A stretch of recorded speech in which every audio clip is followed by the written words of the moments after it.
There are a number of kind of dogmas about language, which I think are being systematically refuted, and they're held by linguists too, I should say, not just in the general public, which are probably false, and which I think are being undermined by current research. This is a minority view. I'm not speaking for the profession. The introductory comment said that I'm supposed to be contrarian, so I try to keep to that. But for example, one general assumption about language, almost a dogma in philosophy, common understanding, linguistics, psychology, is that language is primarily a means of communication, and that it evolved as a means of communication. Probably that's totally false. It seems that language is evolved and is designed as a mode of creating and interpreting thought. It's a system of thought, basically. It can be used to communicate. Everything people do can be used to communicate. You communicate by your hairstyle, style of walk, everything. And yes, language can be used to communicate, but it doesn't seem to be part of its design. Its design seems to be radically different, and in fact even seems to undermine communication. If you look carefully at the structure of language, you find case after case right at the core of language design where there are conflicts between what would be efficient for communication and what is efficient for the specific biological design of language.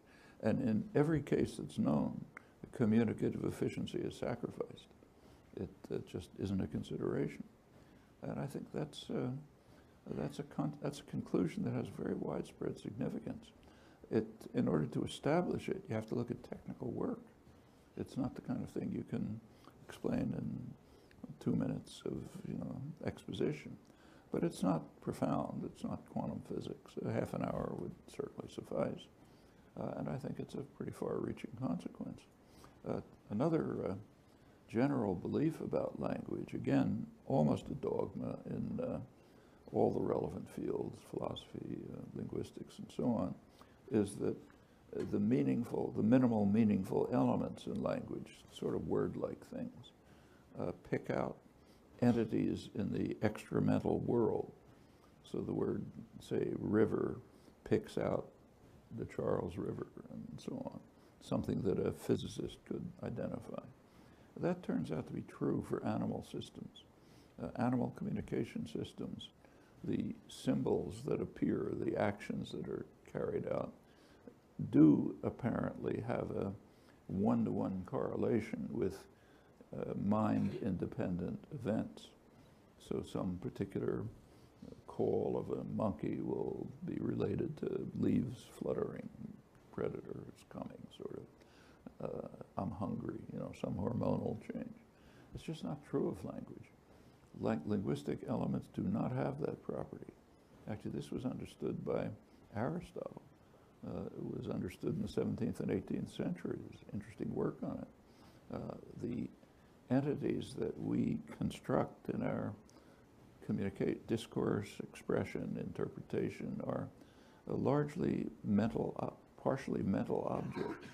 There are ways in which they are modes in which we interpret phenomena, but they don't pick out entities in the world that a natural scientist could identify without looking into our minds. That tells us a lot about the nature of language and about our own nature. Language is the core human property. I mean, this was understood by Darwin, by a long tradition before him. And it's very different from the way it's usually conceived. I think those are among the conclusions that have pretty widespread significance. Let me stress again, it's a very minority view. Very few linguists would agree with this. But I think over time, I suspect it'll become clear.